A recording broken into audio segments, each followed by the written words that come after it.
आपको बता दें, बारिश की मार झेल रहे मध्य प्रदेश में एसडीआरएफ के जवानों के लोगों के लिए अब देवदूत बनकर वो आए। चारों तरफ पानी से घिरे लोगों को ये जवान सुरक्षित ठिकानों पे अब पहुंचा रहे हैं। इन जवानों ने इस मुश्किल वक्त में हौसले की मिसाल कायम की है। देखिए आप भी।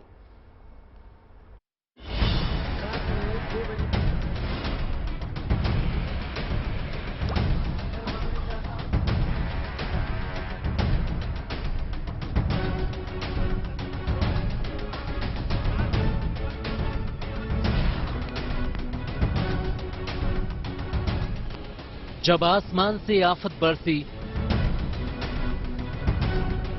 तो देवदूत बने एसडीआरएफ के जवान।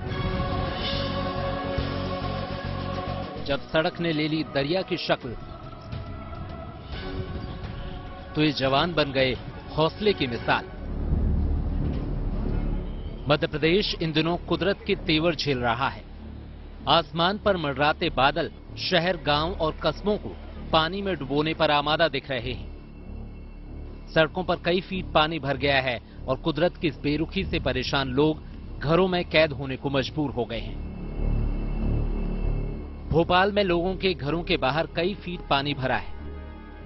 जहां तक नजर जाती है, हर जगह सिर्फ पानी पानी ही दिखता है। इंडस एम्पायर कॉलोनी में रहने वाले लोगों को अंदाजा नहीं था कि इतने कम वक्त में सड़कों पर इतना पानी भर जाएगा। इसी वजह से तमाम लोग वक्त रहते सुरक्षित इलाकों में नहीं जा पाए। ऐसे में सभी लोगों को इस मुसीबत से बचाने के लिए एसडीआरएफ के जवान नाव लेकर पहुंचे।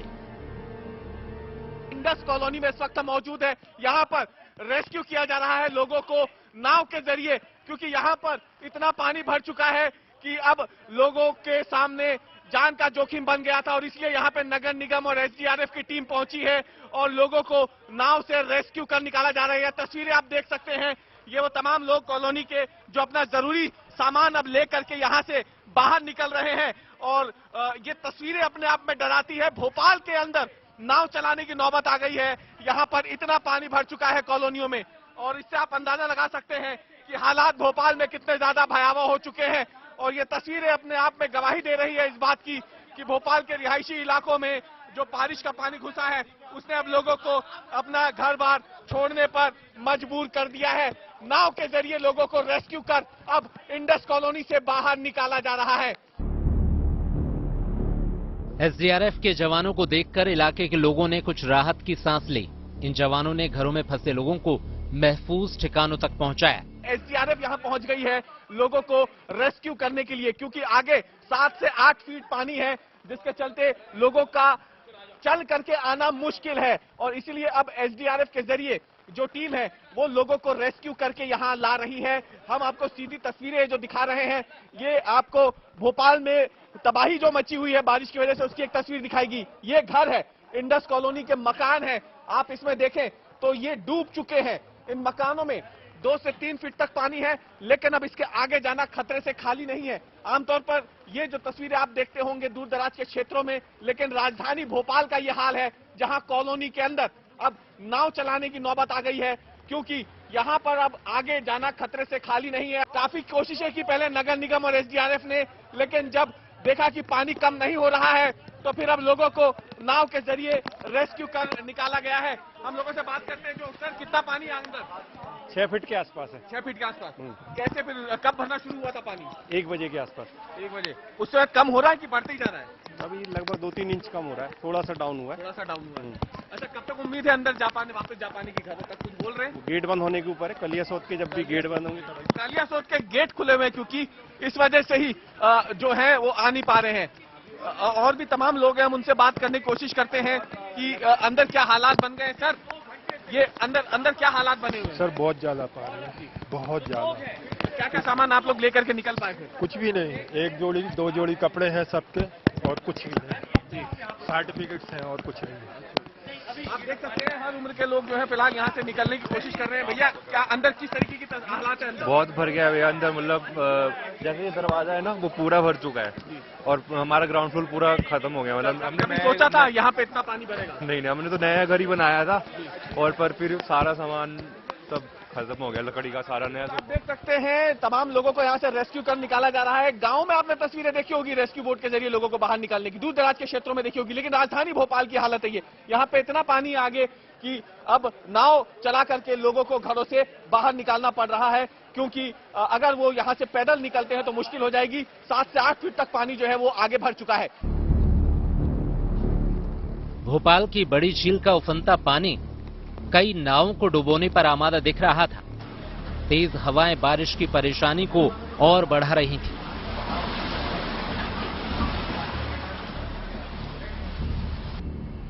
मूसलाधार बारिश की वजह से सीएम हाउस के सामने के पेड़ जमींदोज हो गए। कलियासोत डैम के गेट खोलने के बाद भोपाल के कई इलाकों में पानी भर गया। भोपाल के शाहपुरा इलाके का हाल देखिए, जहां सड़क पर दरिया है और लोगों को इसी दरिया में डूबकर जीना है। शाहपुरा झील के सामने सड़कों पर इतना पानी आ गया कि आवाजाही मुश्किल हो गई। मध्य प्रदेश की राजधानी भोपाल में मूसलाधार बारिश के बाद हालात भयावह हो गए हैं।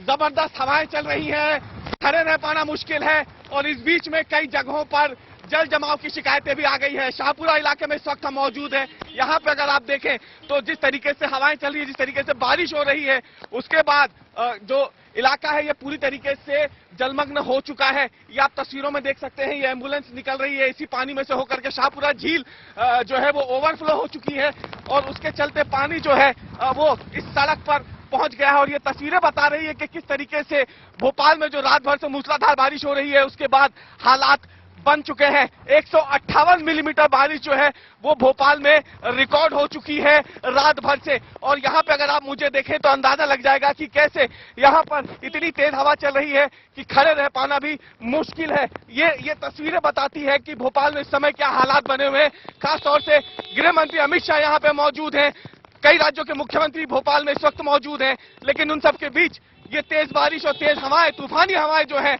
ये बता रही हैं कि भोपाल में इस समय क्या स्थिति बनी हुई है।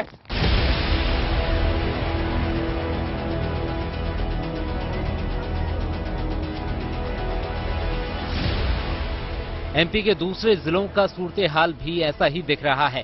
सागर में भी बारिश की वजह से आसपास के पूरे इलाके में पानी भर गया। यहाँ भी करीब 20 लोग पानी की वजह से घरों में फंस गए थे। इन लोगों को बचाने के लिए एसडीआरएफ की टीम पहुंची। बोट की मदद से इन लोगों को सही सलामत निकाल लिया गया। एसडीआरएफ के जवान मुसीबत के इस वक्त में लोगों के लिए राहत का पैगाम बनकर आए। इन जवानों ने साबित कर दिया है कि अगर हौसले से काम लिया जाए तो कुदरत की बेरुखी से निपटना ज्यादा मुश्किल नहीं होता। भोपाल से रवीश पाल सिंह और सागर से हिमांशु शिव पुरोहित के साथ bureau report, good news today. और देखिए, हालात की गंभीरता का अंदाजा तो आप इन तस्वीरों के जरिए लगा ही सकते हैं, लेकिन यहाँ पर सराहना करनी बनती है हमारे संवाददाता की, जो पूरे एंथुजियाज्म के साथ वहां पर मौजूद हैं और वहां के हालातों का जायजा आप तक पहुंचा रहे हैं। मध्य प्रदेश का रुख कर लेते हैं। मध्य प्रदेश की धार्मिक नगरी उज्जैन में भी तेज बारिश के चलते शिप्रा नदी उफान पर है। नदी के आसपास स्थित सभी मंदिर जलमग्न हो गए। शिप्रा के जलस्तर में बढ़ोतरी के बाद नदी के आसपास के इलाकों में अलर्ट जारी कर दिया गया है। मौसम विभाग ने आज भी उज्जैन जिले में बारिश का रेड अलर्ट जारी किया है। शिप्रा नदी का जलस्तर बढ़ जाने की वजह से रामघाट पर मौजूद छोटे मंदिर डूब गए हैं। घाट पर श्रद्धालुओं के आने पर रोक लगा दी गई है और बैरिकेड लगाकर आवागमन बंद कर दिया गया है। सुरक्षा बल लगातार अनाउंसमेंट्स कर लोगों को शिप्रा के घाटों पर न आने के लिए आगाह भी कर रहे हैं। और शहर के कई निचले इलाकों में भी जल भराव के हालात बने हुए हैं, जिससे शहर वासियों को यहां पर आवागमन में समस्याओं का सामना भी करना पड़ रहा है। श्रद्धालु कृपया ध्यान दें, नदी का जलस्तर बहुत तेजी से बढ़ा है। कृपया आप अपने गंतव्य स्थान पर पहुंचे, घाट को तत्काल खाली कर दें। श्रद्धालु कृपया ध्यान दें, नदी का जलस्तर बहुत तेजी से बढ़ा है, आप अपने गंतव्य स्थान पर पहुंचे। मध्य प्रदेश के कई इलाकों में सैलाब का संकट बरकरार है। मौसम विभाग ने आज भी कई जिलों में बारिश का रेड अलर्ट जारी किया। लगातार मूसलाधार बारिश हो रही है, जिससे हालात बिगड़े हैं। बाढ़ बारिश से प्रभावित लोगों के हालात और नुकसान पर मुख्यमंत्री शिवराज सिंह चौहान ने आज अधिकारियों के साथ बैठक की। मीटिंग में वीडियो कॉन्फ्रेंसिंग से प्रदेश के कई आला अधिकारी शामिल हुए। ताजा हालात पे चर्चा हुई। शिवराज सिंह ने बताया कि प्रशासन हालात पे पूरी तरह नजर बनाए हुए है और राहत बचाव कार्य जोर शोर से किए जा रहे हैं।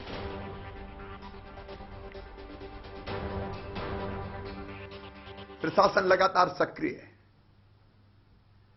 पिछले 24 घंटे में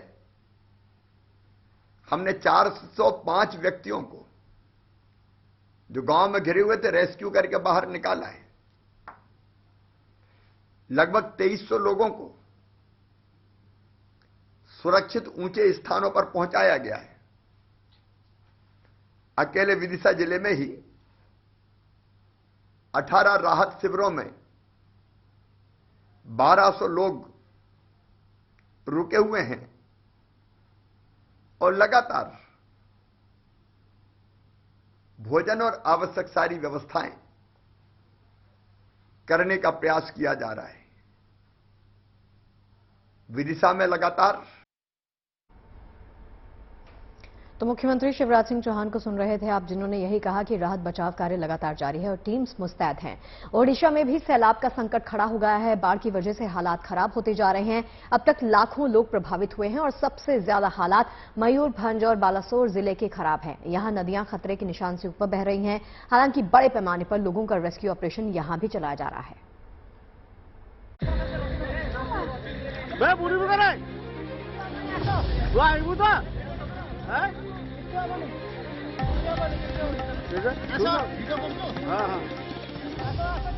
लाइफ जैकेट्स, ट्यूब और रस्सियों की मदद से रात के अंधेरे में जिंदगी बचाने की ये जद्दोजहद उड़ीसा के बालासोर जिले में चल रही है, जहां पानी ने जिंदगी में कोहराम मचा दिया है।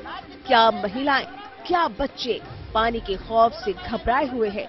लिहाजा इन्हें सुरक्षित ठिकानों तक पहुंचाने में एनडीआरएफ और एसडीआरएफ की टीमें लगी हुई हैं। पानी कितना है ये बचाने वाले जवानों की डूबी बॉडी से समझा जा सकता है।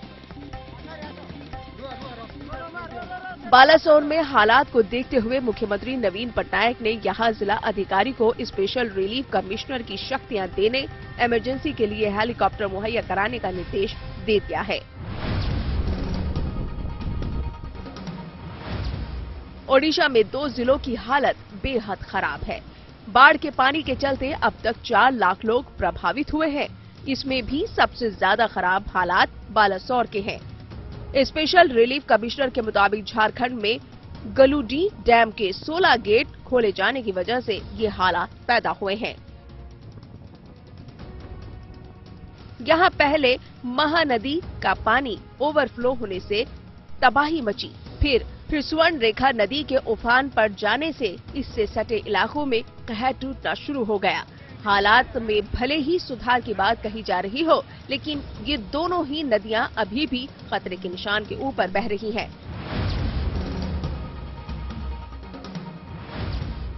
वैसे सिर्फ बालासोर ही नहीं, ओडिशा के दूसरे जिलों में भी जल संकट गहराया हुआ है। ताज्जुब की बात तो यह है कि बारिश की वजह से कई शहरों की हालत किस कदर खराब है कि पानी घरों के भीतर दाखिल हो गया है।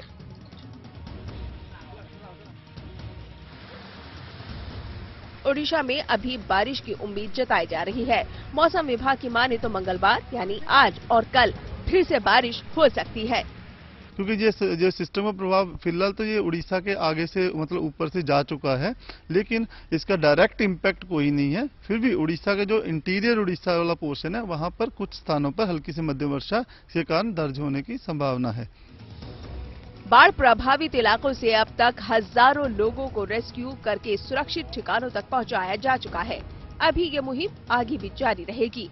मुख्यमंत्री नवीन पटनायक खुद हालात पर नजर बनाए हुए हैं। Bureau report, good news today.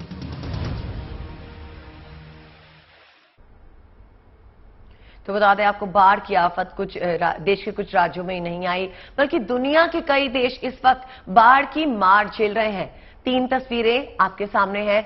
America, Pakistan और मेक्सिको में बाढ़ के कारण हालात बिगड़े हुए हैं।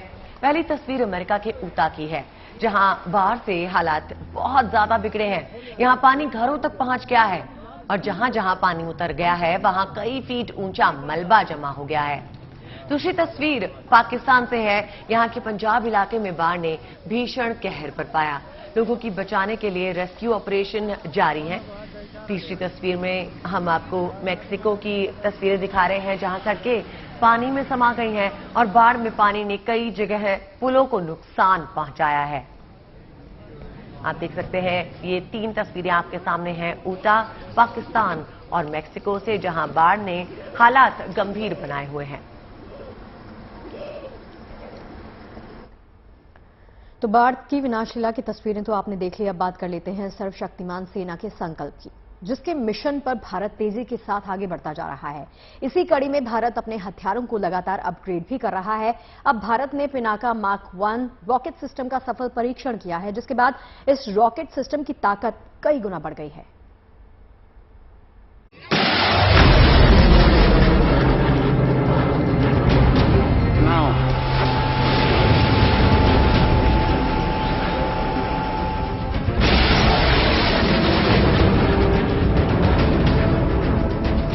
हिंदुस्तान को आत्मनिर्भर बनाने के प्रयास लगातार जारी है। इसी के तहत सेना को आए दिन अत्याधुनिक हथियारों से लैस किया जा रहा है, ताकि दुश्मन हिंद के हथियारों की गर्जना सुनकर खौफ में रहे और भारत को आंख तरेरने से पहले 1000 बार सोचे।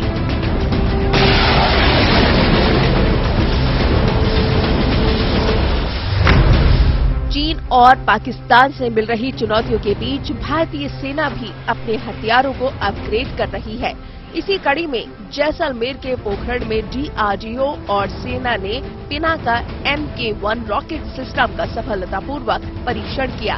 टेस्ट के दौरान रॉकेटों ने तय टारगेट को सटीकता से ध्वस्त कर दिया। सोमवार से शुरू हुई पिनाका की फायरिंग अगले 3 से 4 दिन तक जारी रहेगी। पिनाका का ये अपग्रेड वर्जन करीब 45 किलोमीटर की दूरी पर मौजूद टारगेट को सफलतापूर्वक हिट कर सकता है। ये अपने साथ करीब 100 किलो तक वॉरहेड ले जाने में सक्षम है। पिनाका के अपग्रेड वर्जन रॉकेट ने सभी परीक्षणों में सटीक निशाने लगाकर नए मानकों पर एकदम खरा उतरा है। साफ है कि इससे भारतीय सेना की मारक क्षमता काफी ज्यादा बढ़ जाएगी। पिनाका के एडवांस वर्जन का परीक्षण विपरीत परिस्थितियों में सटीक निशाना लगाने के लिए साधने के लिए किया जा रहा है। ये रॉकेट दागने के बाद भी अपनी दिशाओं को मोड़ सकती है। निशाना बदलने के बाद भी टारगेट को एकदम सटीक तरीके से हिट करने में सक्षम है। मार्क 1 पिनाका का एडवांस वर्जन है। इस मिसाइल से किसी गाड़ी, बंकर, बेड़े, तोप या किसी भी टारगेट पर सटीक निशाना लगाया जा सकता है। साल 1980 में पिनाका सिस्टम को विकसित करने की शुरुआत हुई थी। इसके 10 साल के बाद पिनाका मार्क 1 का परीक्षण भी सफल रहा। पिनाका को एक गाइडेड मिसाइल की तरह तैयार किया गया। 15 फीट लंबी इस मिसाइल का वजन लगभग 280 किलो है। 1999 के करगिल युद्ध में भारतीय सेना ने पिनाका मार्क 1 संस्करण का इस्तेमाल किया था, जिसने पहाड़ों से पाकिस्तानी चौकियों पर सटीक निशाना लगाया था। और अब एक बार फिर पिनाका का एडवांस वर्जन दुश्मन को दहलाने के लिए तैयार है। जैसलमेर से विमल भाटिया के साथ bureau report, good news today.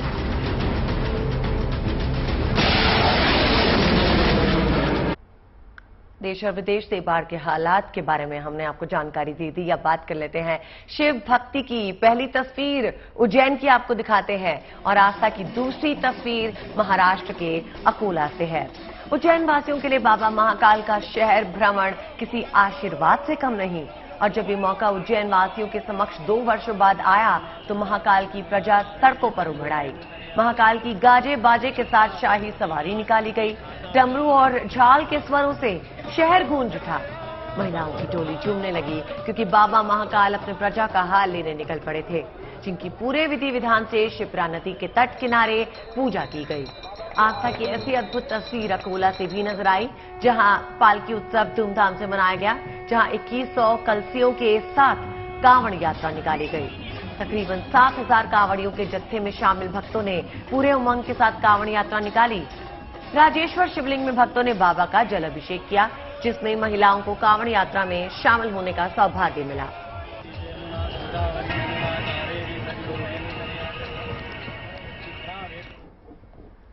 और उज्जैन में पूरे राजसी ठाट के साथ महाकाल की शाही सवारी निकली। महाकाल को उज्जैन का राजा माना जाता है, इसलिए शाही सवारी निकली तो परंपरा का पालन करते हुए उन्हें गार्ड ऑफ ऑनर भी दिया गया। यहां पर देखिए तस्वीरें।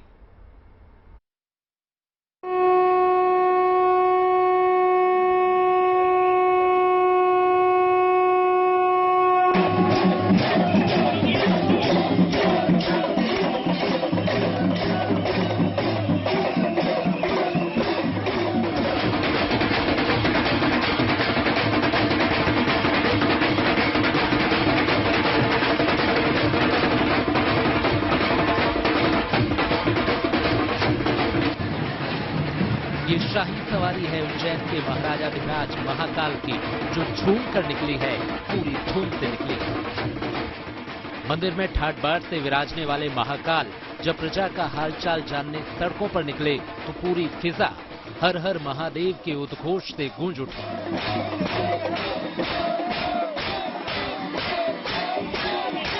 आगे आगे महादेव, पीछे बाबा की भक्ति में झूमते गाते भक्तों की पूरी टोली।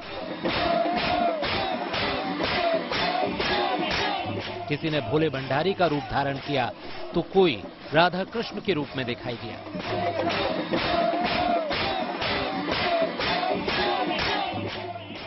चांदी के छत्र और फूलों से सजी विशेष पालकी में विराजमान महाकाल की सवारी जिन जिन गलियों से गुजरी, झाल मजीरा ढोल नगाड़े डमरू बजाते शिव भक्तों का काफिला भक्ति के सागर में गोते लगाते चल पड़ा। मान्यता है कि भगवान महाकाल सवारी के रूप में अपनी प्रजा का हाल जानने के लिए नगर भ्रमण पर निकलते हैं। महाकाल को उज्जैन का राजा माना जाता है, इसलिए शाही सवारी निकली तो परंपरा का पालन करते हुए उन्हें गार्ड ऑफ ऑनर भी दिया गया। इसके बाद राजा की शाही सवारी नगर भ्रमण पर निकल पड़ी। परंपरागत मार्ग से राजसी रंग में निकली बाबा की शाही सवारी में पुजारी, प्रशासन का अमला, पुलिस का बंदोबस्त सब कुछ था। 6 स्वरूपों में महाकाल नगर भ्रमण पर निकले। इस शाही सवारी को 7 किलोमीटर लंबा रूट तय करना था। इस दौरान भक्त महाकाल की एक झलक पाने को आतुर दिखे। हर साल का जो मुख्य मार्ग रहता है, जो लंबा मार्ग रहता है शाही सवारी का, तो वो आज अपने प्रमुख मार्ग से होते हुए निकली है। शाही राजसी ठाट बाट के साथ बाबा महाकाल अपनी प्रजा का हाल जानने निकले हैं। यहाँ पर सर्वप्रथम यहाँ पर उनको गार्ड ऑफ ऑनर दिया गया है। यहाँ जिलाधीश महोदय द्वारा भगवान का पूजन अर्चन किया गया। उसके बाद असुराई ढोल के साथ सब आगे आगे निकलकर सवारी निकली गई। करीब 2.5 किलोमीटर लंबी करीब ये आज सवारी निकाली गई है। महाकालेश्वर मंदिर से सोमवार शाम 4 बजे शुरू हुई बाबा की सवारी नगर के प्रमुख मार्गों से होते हुई शिप्रा नदी पहुंची। सवारी में शामिल होने उज्जैन पहुंचे केंद्रीय मंत्री ज्योतिरादित्य सिंधिया ने शिप्रा के रामघाट पर बाबा का अभिषेक किया। पूरे भक्ति भाव से पूजा अर्चना की। भगवान महाकाल की शाही सवारी में उपस्थित होकर शिप्रा के किनारे दर्शन करने का मौका सौभाग्य मिला। हमारी यही कामना है कि भगवान महाकाल की असीम कृपा कि उज्जैन की जनता के ऊपर, मालवा की जनता के ऊपर और समूचे मध्य प्रदेश और देश की जनता के ऊपर रहे। हमारी देश उन्नति और प्रगति के शिखर पर पहुंचे और आशीर्वाद प्रदान हो। इसके बाद सवारी शक्तिपीठ हरिसिद्धि पहुंची, जहां पर शिव और शक्ति का मिलन हुआ। हरसिद्धि मंदिर पर पूजा अर्चना के बाद सवारी महाकाल मंदिर लौट गई। उज्जैन महाकाल का है, पर महाकाल सबके हैं। हर भक्त के दिल में बसते हैं, हर भक्त का कल्याण करते हैं। इसीलिए भक्त भी महाकाल के दर्शन कर खुद को धन्य समझते हैं। Sandeep Kulshreshtha, Ujjain, good news today.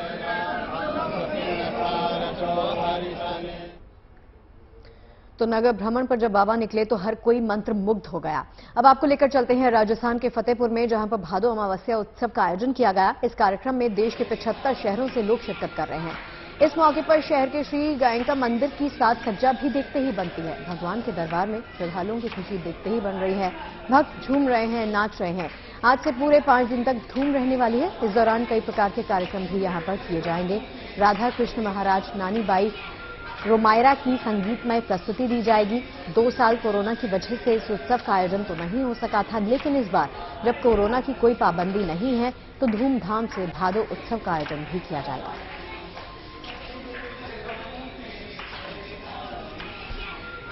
ये तो थी अब तक की वायरल खबरें। अब आपको लिए चलते हैं मेक्सिको, जहां ऐसे लोगों ने सरकार को नींद से जगाने की कोशिश की है जो खुद व्हीलचेयर के सहारे जिंदगी गुजार रहे हैं, लेकिन इनका हौसला किसी भी तरह कम नहीं। ये अपने हक के लिए सरकार की आंख में आंख डालकर बात करने का हौसला रखते हैं। जी हां, मेक्सिको में बड़ी संख्या में दिव्यांग लोगों ने एक रैली निकाली। इनकी मांग है कि सरकार उनके लिए अलग से व्हीलचेयर ट्रैक बनाए ताकि वो भी घर से बाहर सुरक्षा के साथ आ जा सके। इस व्हीलचेयर रैली का आयोजन इंडिपेंडेंट लिविंग मेक्सिको VIM ने किया था। Ya sin broncas, ¿eh? Yo ya veo todos gigantes desde que no...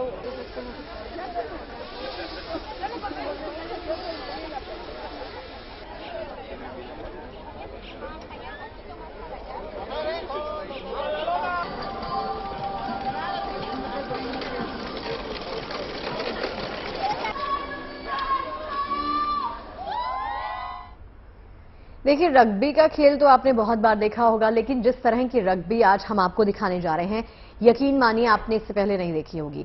Switzerland में पानी की सतह पर खेला जा रहा है रग्बी का खेल। दरअसल वाटर रग्बी स्विट्जरलैंड में काफी पॉपुलर है। इसे लोग खूब एंजॉय भी करते हैं। 21 खिलाड़ी इस खेल में शामिल होते हैं। महिला और पुरुष दोनों ही बड़े जोश के साथ इस खेल में हिस्सा लेते हैं। यहाँ के लोग जो हैं वो वीकेंड पर खास तौर पर ऐसे खेल खेलना पसंद करते हैं। तो तस्वीरें आप देख सकते हैं किस तरह से मजेदार तरीके से वाटर रग्बी का आयोजन यहाँ पर किया जाता है। बाकायदा पानी में रग्बी का खेल खेला जाता है और वीकेंड जब होता है तब ये लोग इस खेल का खूब लुत्फ उठाते हुए देखे जा सकते हैं। 21 खिलाड़ियों का खेल होता है जिसमें 21 खिलाड़ी शिरकत करते हैं और ये वाटर रग्बी है। तस्वीरें आपके सामने।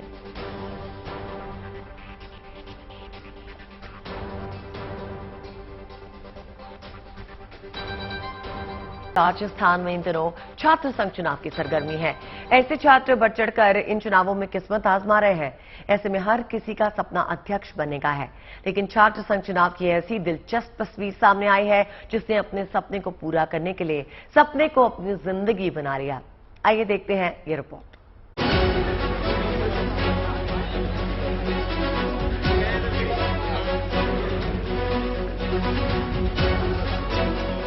राजस्थान में कोरोना काल के करीब 2 साल बाद हो रहे छात्र संघ चुनाव को लेकर राजनीतिक पारा गर्म है। अपने अपने उम्मीदवारों को जीत दिलाने के लिए समर्थक कड़ी मेहनत कर रहे हैं। इस दौरान छात्र संघ चुनाव के अलग अलग रंग देखने को मिल रहे हैं। दौसा जिले के छात्र संघ चुनाव की एक दिलचस्प तस्वीर सामने आई है। ये है रतिराम राहुवास और सपना मीना, जिन्होंने चुनाव के बीच कुछ ऐसा किया कि जिंदगी भर के लिए एक दूसरे के हो गए। इसके पीछे की वजह जानकर आप हैरान रह जाएंगे कि कैसे रतिराम और सपना ने चुनाव के बीच में ही जीवन साथी बनने का निर्णय ले लिया। दरअसल रतिराम राहुवास दौसा के PG कॉलेज से अध्यक्ष पद के लिए चुनाव लड़ना चाहते थे, जिसके लिए वो पिछले कई महीनों से तैयारी भी कर रहे थे, लेकिन अचानक वो अयोग्य पाए गए। ऐसे में उनके अंदर का छात्र राजनेता कहां चुप रहने वाला था, तो इन्होंने इसका दूसरा तरीका खोज निकाला। रतिराम ने PG कॉलेज में पढ़ने वाली लड़की सपना मीना से हाथों हाथ सगाई कर ली और सपना को चुनावी मैदान में उतार दिया। रतिराम के इस कदम से PG कॉलेज का चुनाव काफी रोमांचक हो गया है।